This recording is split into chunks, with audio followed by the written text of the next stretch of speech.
Amin.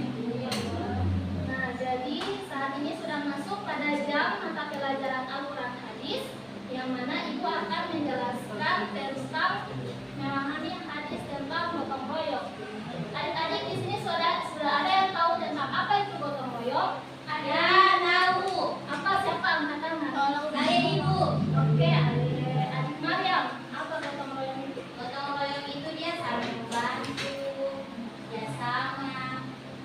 Ya, benar sekali. Jadi, gotong royong itu adalah istilah dalam budaya Indonesia yang mengacu pada kerjasama dan partisipasi kolektif dari anggota masyarakat di dalam melakukan tugas-tugas bersama untuk kepentingan bersama. Dan istilah gotong royong juga berasal dari bahasa Jawa yang terdiri dari kata gotong yang berarti membawa bersama atau saling membantu, dan royong yang berarti bekerja sama. Kemudian gotong royong di dalam Islam. Gotong royong dalam Islam tercermin dalam konsep ukhuwah Islamiyah. Ukhuwah Islamiyah yaitu persaudaraan antar muslim. Ukhuwah Islamiyah mengajarkan agar umat Islam bersatu, saling mendukung dan membantu satu sama lain di dalam berbagai aspek kehidupan.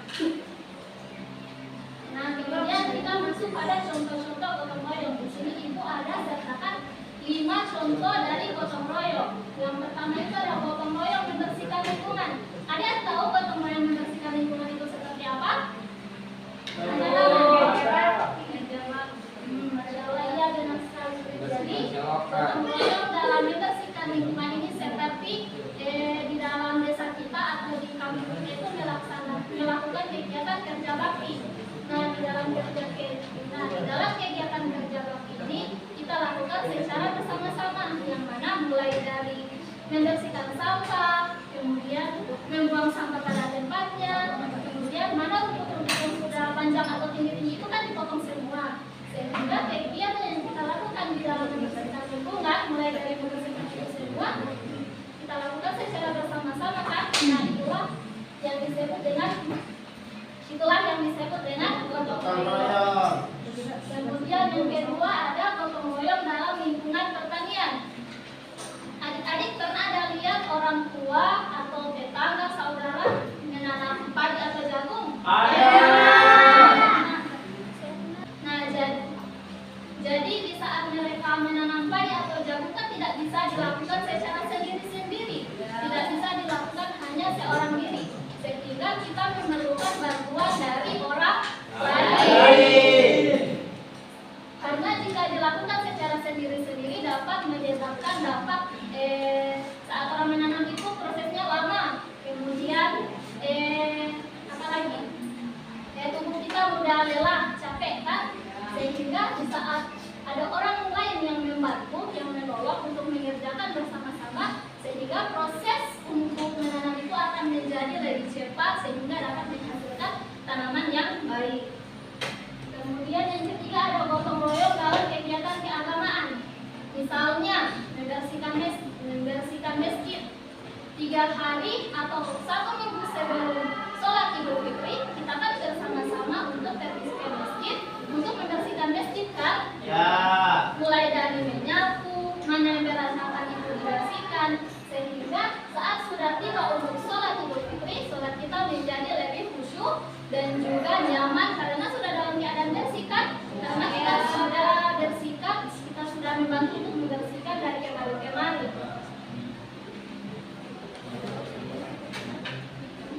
Kemudian yang keempat, gotong royong dalam bencana alam. Ada yang tahu gotong royong dalam bencana alam itu seperti apa? Tidak. Nah, jadi gotong royong dalam bencana alam ini misalnya di suatu wilayah itu terdampak bencana seperti tsunami, apalagi? Banjir bandang. Banjir. Longsor. Angin topan. Iya. Tanah goyang. Gempa bumi. Iya, itu. Tsunami. Baru letusan gunung berapi kan? Iya. Asap. Iya, betul. Kemudian kita sebagai masyarakat atau penduduk yang tidak terdampak dari bencana alam tersebut, maka kita bantuan seperti mengevakuasi korban dari bencana alam. Kemudian kita bisa membantu untuk memberikan makanan, minuman, bahkan kita juga bisa melakukan penjalanan darat. Nah, itu yang disebut dengan gotong royong. Kemudian yang terakhir, ada gotong royong dalam bentuk sedekah. Nah, di dalam Islam ini ada yang namanya sedekah, yang mana sedekah ini merupakan suatu amal yang dianjurkan di dalam agama Islam. Misalnya sedekah ini kita semua yang ada di dalam kelas ini membantu orang yang kurang mampu. Misalnya mulai dari memberikan makanan, minuman, ataupun memberikan uang sehingga kita dapat membantu orang yang kurang mampu itu. Dari yang Ibu jelaskan ini sudah bisa dipahami dan dimengerti? Sudah. Ada yang mau bertanya? Tidak ada. Tidak ada. Kemudian kita masuk pada hadis tentang gotong royong. Ada yang bisa maju di depan untuk membacakan hadis ini? Ada. Ada. Masih banyak ada saya Tunjuk. Oke. Saudara Ibu Adik Nadia. Adik Nadia. Maju di depan. Yang saudara Ibu. Sini. Kau Bapak lihat. Maju di depan saja.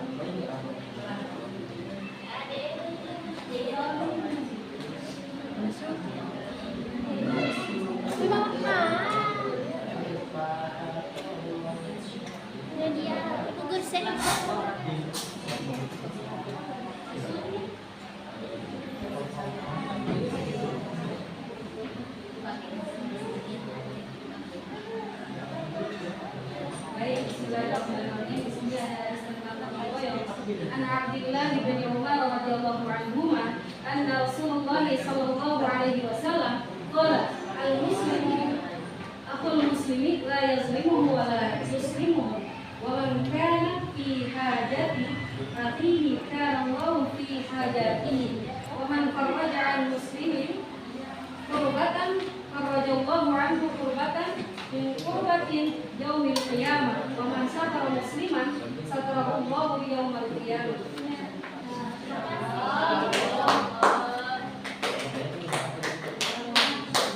Nah, jadi hadis yang sudah dibacakan oleh teman kita tadi, yang mana artinya dari Abdullah bin Umar radhiyallahu anhu bahwa Rasulullah Shallallahu Alaihi Wasallam bersabda, seorang muslim adalah saudara bagi muslim lainnya dan tidak menzolimi dan tidak membiarkannya disakiti.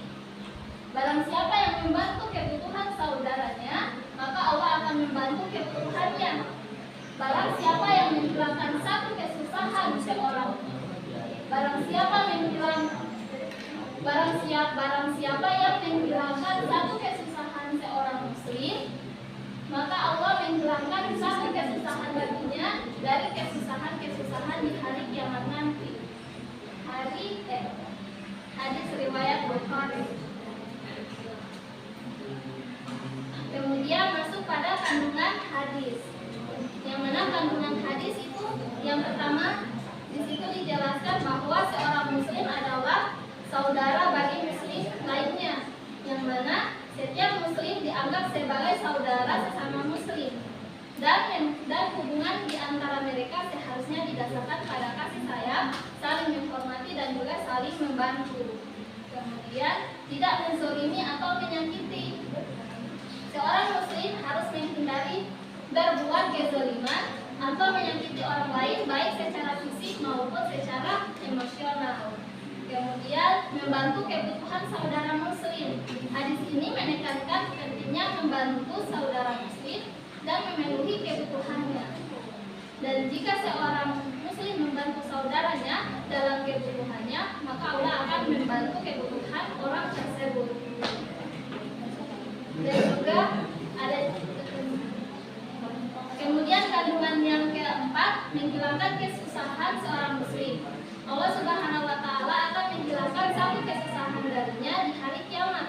Ini menunjukkan pentingnya saling membantu dan mendukung dalam menghadapi kesulitan sesama hidup atau cobaan hidup. Kemudian menutupi aib seorang muslim. Hadis ini mengajarkan pentingnya menjaga kehormatan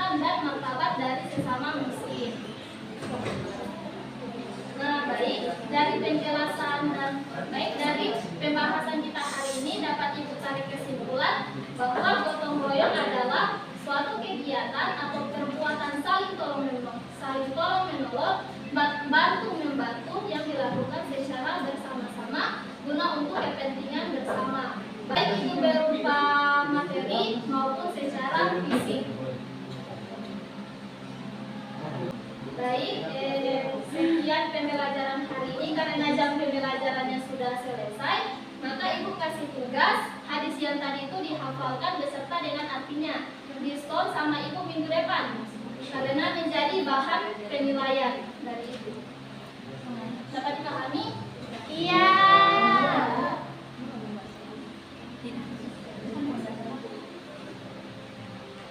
Baik, dengan berakhir sudah pembelajaran kita pada hari ini, marilah sama-sama kita mengucapkan hamdalah. Alhamdulillah. Walillahi taufiq wal hidayah. Wassalamualaikum